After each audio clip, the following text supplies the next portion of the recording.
ठीक है, मैं कल टाइम से आ जाऊंगी। Okay bye. बेबी चला जाए रूम में? चलो।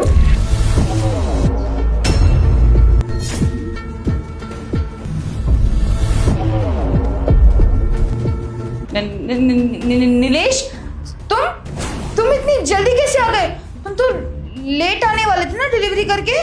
तुम पहले ये सब छोड़ो, तुम ये बताओ कि ये लड़का कौन है हमारे घर में, और ये कैसे आया हमारे घर में? देख भाई, मेरा नाम विशाल है और चिया मेरी कॉलेज फ्रेंड है। हाँ नीलेश, विशाल बिल्कुल ठीक कह रहा है, ये मेरे कॉलेज का फ्रेंड है।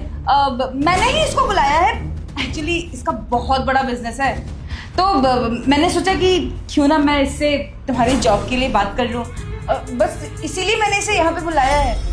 वो तुम्हें इसकी कंपनी में ना काफ़ी अच्छी सैलरी भी मिल जाएगी, काफ़ी अच्छी पोजीशन भी मिल जाएगी, फिर तुम्हें ये डिलीवरी का काम नहीं करना पड़ेगा। क्योंकि नीलेश, मुझे बिल्कुल अच्छा नहीं लगता, तुम पूरे दिन इतनी मेहनत करते हो, पूरे दिन भर डिलीवरी का काम करते हो और तुम्हें मिलता क्या है? बस कुछ चंद पैसे।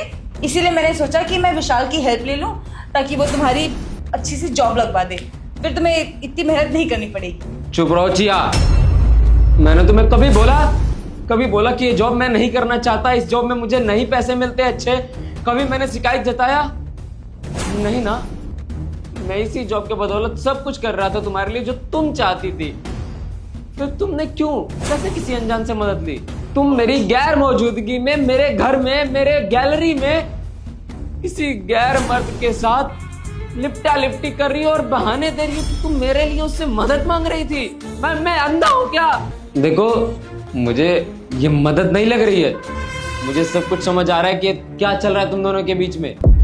तुम सच सच बताओ, तुम दोनों के बीच कुछ चल रहा है ना? अरे चिया, तुम्हारा पति ये क्या बोल रहा है? ये जो चिया बोल रही है ना, बिल्कुल सही बोल रही है, ये सिर्फ तुम्हारे बारे में सोच रही है।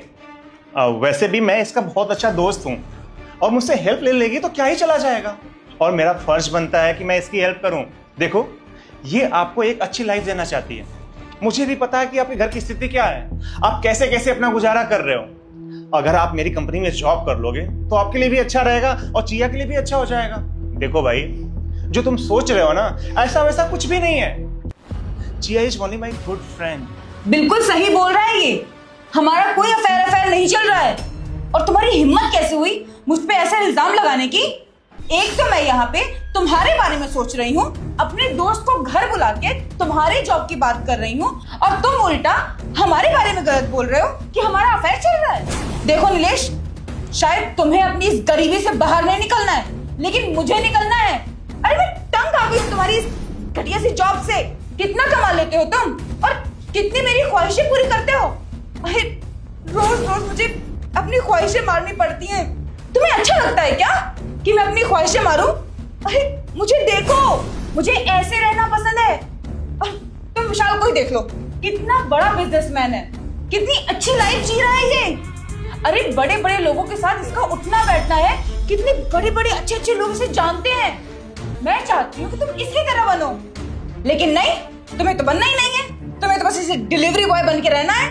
बस करो चिया, अब इतना भी झूठ ना बोलो कि दिल दर्द से फट जाए। मैं चलो मान लिया कि तुम मुझे नहीं धोखा दे रही हो, तुम्हारे इससे कुछ भी नहीं चल रहा है, लेकिन तुम्हारी हिम्मत कैसे हुई तुम्हारी हिम्मत मेरे गैर मौजूदगी में किसी गैर मर्द को मेरे ही घर में बुलाने का? तुम एक बात बताओ, एक बार भी तुमने मुझसे पूछा कि तुम किसी को बुलाना चाहती हो, कोई तुम्हारा दोस्त यहाँ आना चाहता है मेरी मदद के लिए? नहीं ना। अच्छा तुम ही सोचो, तुम्हारी गैर मौजूदगी में मैं किसी अपने फीमेल फ्रेंड को घर पे बुलाऊं और दरवाजा बंद रहे और ऐसे मैं पीछे से उसके गले लगूं, तुम्हें क्या लगेगा? तुम क्या सोचोगे? तुम पे क्या बीतेगा? बताओ जरा। मैंने तुम्हें कभी बोला कि मुझे किसी के हेल्प की जरूरत है, मुझे नौकरी दूसरी करनी है? जब नहीं बोला तो तुमने क्यों बात किया? मुझसे बिना पूछे तुमने इससे हेल्प लिया। देखो, मुझे नहीं चाहिए इसके जैसी लाइफ। मैं जैसा हूं अपने लिए बहुत अच्छा हूं, और तुमने भी तो मुझे ऐसा ही अपनाया था ना। तुमने बोला था कि तुम जैसे रखोगे मैं रह लूंगी, और आज मैं जैसा तुम सोचती थी उससे कहीं अच्छी लाइफ दे रहा हूं। फिर भी तुम्हें क्यों कमी दिख रही है मुझ में? अब मुझे समझ आ रहा है कि तुम्हारी ये लाइफस्टाइल कैसे मैनेज हो रही है। तुम्हारी ये इतने महंगे ड्रेसेस, ये आईफोन और ये इतनी अच्छी लाइफस्टाइल कैसे तुम अफोर्ड कर पा रही हो? इतने पैसे कहाँ से आ रहे हैं? अब मुझे समझ आ रहा है कि कहाँ से आ रहे हैं। सारे पैसे यहाँ से आ रहे हैं, ये पैसे दे रहा है तुमको। इसने खरीद लिया है तुम्हें। तुम बिकाऊ हो यार। जिया, आज मेरे सारे सपने टूट गए। मैंने तुम्हारे साथ कितने सपने सजाए थे कि मैं ये करूंगा, वो करूंगा, यहां जाऊंगा, वहां घुमाऊंगा तुम्हें। बहुत कुछ सोच रखा था तुम्हारे लिए, लेकिन तुमने सारे सपनों को चकनाचूर कर दिया। खैर, अब तो टूट गया है दिल मेरा। मैं समझ चुका हूं तुम दोनों के बीच क्या चल रहा है। इसलिए तुम सामने से खुद बताओगी या मैं तुम्हारे घर वालों को सारी बात बताऊं और उनको यहाँ पे बुलवाऊं? उनके सामने बोलोगी तुम? नहीं नहीं नहीं नीलेश, घर वालों को इसमें इन्वॉल्व करने की कोई जरूरत नहीं है। मैं तुम्हें सारी सच्चाई बताती हूँ। हाँ, मेरा अफेयर चल रहा है इसके साथ, लेकिन तुम ही बताओ मैं क्या करूं? मैं तंग आ गई हूँ इस लाइफ से। मैं परेशान हो गई हूँ अपनी ख्वाहिशें मारते मारते। मुझे भी सुकून चाहिए, मुझे भी वो हर चीज चाहिए लाइफ में जो मैं चाहती हूँ। तुम्हारे साथ रह के कुछ नहीं मिलता मुझे। अरे तुम डिलीवरी की जॉब करते हो, कितने ही पैसे कमा लेते हो यार। तुम्हारी कमाई से घर का ही खर्चा बहुत मुश्किल से चलता है, और उसके बाद मैं अपनी शौक कैसे पूरी करूं? मैं बहुत परेशान हो गई थी, और उसके बाद मुझे विशाल मिला। विशाल से मिलने के बाद मुझे समझ में आया कि मुझे ये जिंदगी नहीं जीनी है। मैं इससे अच्छी जिंदगी डिजर्व करती हूँ। मुझे जरूरी नहीं कि मैं गरीबी में ही रहूं। विशाल के साथ मैं खुश रह सकती हूँ। तब जाके मुझे एहसास हुआ कि मुझे तुम्हारे साथ रहना ही नहीं है, मुझे विशाल के साथ रहना है। आखिर तुमने मुझे दिया ही क्या है? हाँ, कुछ भी नहीं। मेरी सारी ख्वाहिशें अधूरी रह गई तुम्हारे साथ। मेरी सारी ख्वाहिशें विशाल ने पूरी की हैं। देखो, आज मैं जैसे रह रही हूँ, मैं जो भी कर रही हूँ, जैसे रह रही हूँ, वो सब विशाल की वजह से है। इतने महंगे कपड़े, इतना महंगा फोन, ये सब मुझे विशाल ने दिया है। तुम्हारी क्या औकात है कि तुम मुझे ये सब दे सको? अगर मैं तुम्हारे साथ रह रही होती ना, तो शायद जिंदगी बीत जाती मेरी, लेकिन तुम मेरे ये सब ख्वाहिशें पूरी नहीं कर सकते। देखो नीलेश, मैं तुम्हारा दिल नहीं दुखाना चाहती थी, इसलिए मैंने तुम्हें विशाल के बारे में कुछ भी नहीं बताया। और मैंने सोचा, मैंने अगर तुम्हें विशाल के बारे में बताया तो तुम्हें बहुत तकलीफ होगी, लेकिन अगर आज तुम्हें सब कुछ सच पता चल ही गया है, तो मैं भी सब कुछ कन्फेस करना चाहती हूँ। मैं तुम्हें बताना चाहती हूँ कि मैं विशाल से बहुत प्यार करती हूँ। अरे यार, कितनी आसानी से तुमने बोल दिया कि तुम इससे प्यार करती हो। हम लोग की शादी को इतने वक्त हो गए, हम लोगों ने लव मैरिज किया था, और शादी के बाद तुमको किसी और से लव हो गया। अरे तुमने कभी सोचा ही नहीं मेरे बारे में। तुम्हें पता है मैं तुमसे कितना प्यार करता हूँ। मैंने जब ये जॉब ज्वाइन किया था तो मेरी सैलरी 8,000 रुपए थी।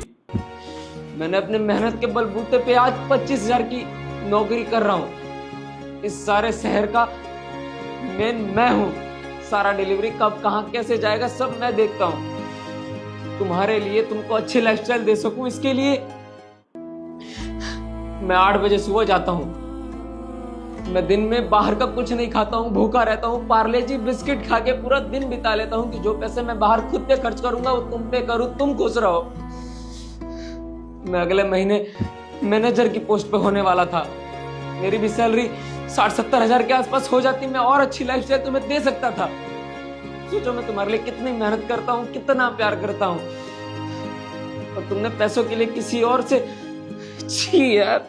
मैं तो क्या, मेरी जगह अगर कोई और लड़की भी होती ना, तो भी तुम्हारे साथ ऐसे गरीबी में नहीं रह सकती वो, क्योंकि तुम कभी ऊपर बढ़ना ही नहीं चाहते हो, तुम कभी लाइफ में आगे जाना ही नहीं चाहते हो। देखो, तुम खुश होगे इस जॉब से, लेकिन मैं बिल्कुल खुश नहीं हूँ इस जॉब से तुम्हारी। मुझे चाहिए अच्छी लग्जरी लाइफ, जो कि तुम्हारे साथ तो मुझे कभी नहीं मिल सकती। क्या बोल रही हो तुम? कि तुम या कोई और भी लड़की होती तो ऐसे इंसान के पास चली जाती अपने पति को छोड़ के? सब कुछ पैसा ही नहीं होता चिया। रिश्ते में अहमियत और एहसास मायने रखते हैं। कि तुम जानने वाले की क्या अहमियत रखती हो, उसका लाइफ में तुम्हारे क्या अहमियत है? क्या किसी मजदूर की वाइफ उसे छोड़ के चली जाती होगी सिर्फ पैसों के लिए? यार मैं भी कभी 8,000 कमाता था, आज 25,000 कमाता हूँ, आगे और भी कमाऊंगा। मैं तुम्हारे लिए ही मेहनत कर रहा था ना, और तुम पैसे के लिए मुझे छोड़ के जा रही हो। यार बहुत सी पत्नियां होती हैं जिनके पति बहुत कम कमा रहे होते हैं, फिर भी वो बहुत अमीर महसूस करते हैं खुद को, क्योंकि उनके पास एक वफादार पत्नी होती है। मुझे लगता था आज तक कि तुम भी मेरे लिए वफादार हो। मैं खुद को बहुत अमीर समझता था, मुझे लगता था कि मैं मेहनत करूंगा, तुम्हारे लिए बहुत कुछ हासिल करूंगा। अगर मुझे लग रहा है कि आज महीने दिन बाद मेरी 50-60 हजार लाख रुपए सैलरी हो जाएगी, फिर भी मैं कुछ नहीं रहूंगा तुम्हारे बिना, और तुम अगर रहोगी भी मेरे साथ तो भी मैं कुछ नहीं रहूंगा, क्योंकि अब इन बातों का कोई महत्व नहीं है, क्योंकि तुम्हें ये पसंद है। मैंने तुमसे क्या मांगा था, क्या मांगा था? सिर्फ लॉयल्टी, और तुम वो भी नहीं दे पाई यार। देख लेना, एक दिन तुम बहुत पछताओगी, बहुत पछताओगी। तुम जैसे ऐसे तुम पे पैसे लुटाने वाले, तुम्हारे जिस्म पे मरने वाले तुम्हें बहुत मिल जाएंगे, लेकिन तुम्हें तुम्हारी रूह को तुम्हारे लिए जीने वाला मेरे जैसा नहीं मिलेगा। एक कहावत है, याद रखना, तुम अगर किसी को धोखा देके जाओगे तो सामने वाले से धोखा ही पाओगे। आज ये तुम्हें लेके जा रहा है, क्या पता कुछ साल रखेगा और तुम्हें छोड़ देगा, फिर क्या करोगी तुम? मैं नहीं चाहता कि तुम्हारे साथ ऐसा हो, पर अगर कर्मा लौटता है तो देखना कि तुम्हारा कर्मा ना लौटे, वरना तुम्हारी वो हालत होगी कि तुम सोच भी नहीं सकती हो। पर मैं क्यों तुम्हें समझा रहा हूं? तुम तो इस वक्त पैसे के चकाचौंध में अंधी हो चुकी है, तुम्हें इस बातों का समझाने का कोई मतलब नहीं है। जाओ, तुम चली जाओ मेरे नजरों से दूर। मैं तुम्हें एक पल अब नहीं देखना चाहता, नहीं देखना चाहता। तुम जाओ, देखना एक दिन तुम पछताओगी, बहुत पछताओगी।